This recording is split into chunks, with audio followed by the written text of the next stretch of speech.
च्या गणित भागिक या पाठ्यपुस्तकातील प्रकरण नंबर 3 अंकगणित श्रेणी त्यातला सराव सत्र 3.4 मध्ये उदाहरण क्रमांक 2 एका व्यक्तीने 8,000 रुपये उसने घेतले आणि त्याच्यावर 1,360 रुपये व्याज दिले.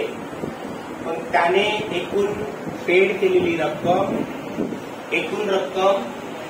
व्याजासहित 8,000 अधिक 1,360 याची बेरीज झाली 9,360. एकूण एवढे दिले त्याला.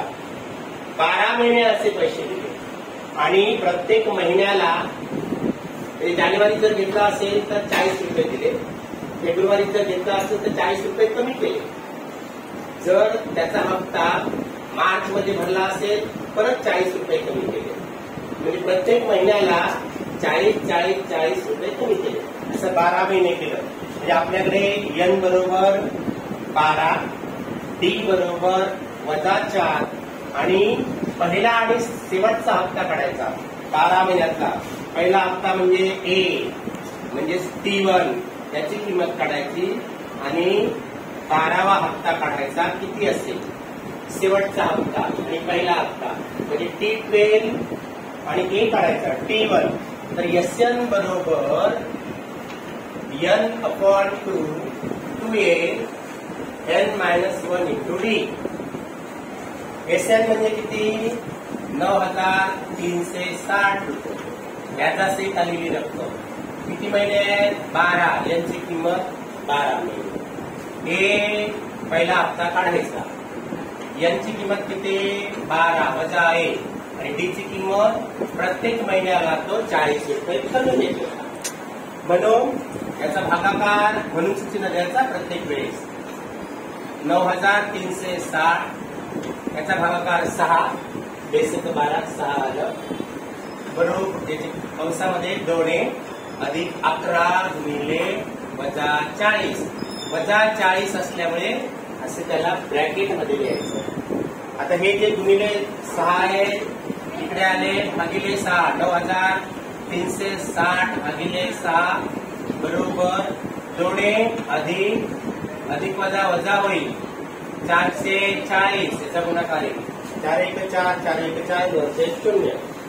म्हणजे हे 6 त्याला भागिले आले आणि या दोघांचा गुणाकार केला. याचा भागाकार किती 6 1 6 ते भागाकार करून दाखवतो. 9,360 भागिले 6 6 1 6 खाली उरले 3 वरून घेतले 3चं 33 झाले 9 चौक 36 9 त्रिक 27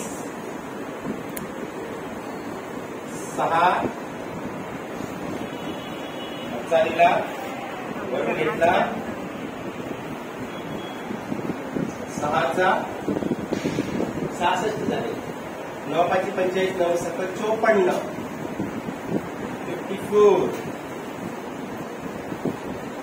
आणि 2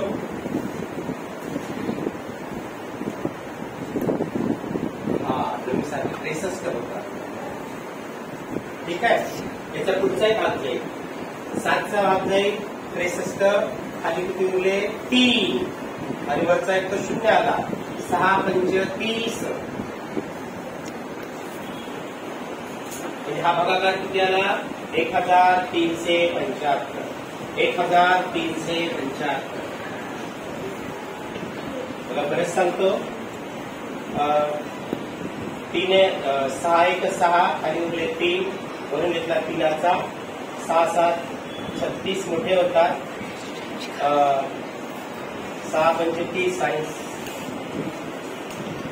6 5 30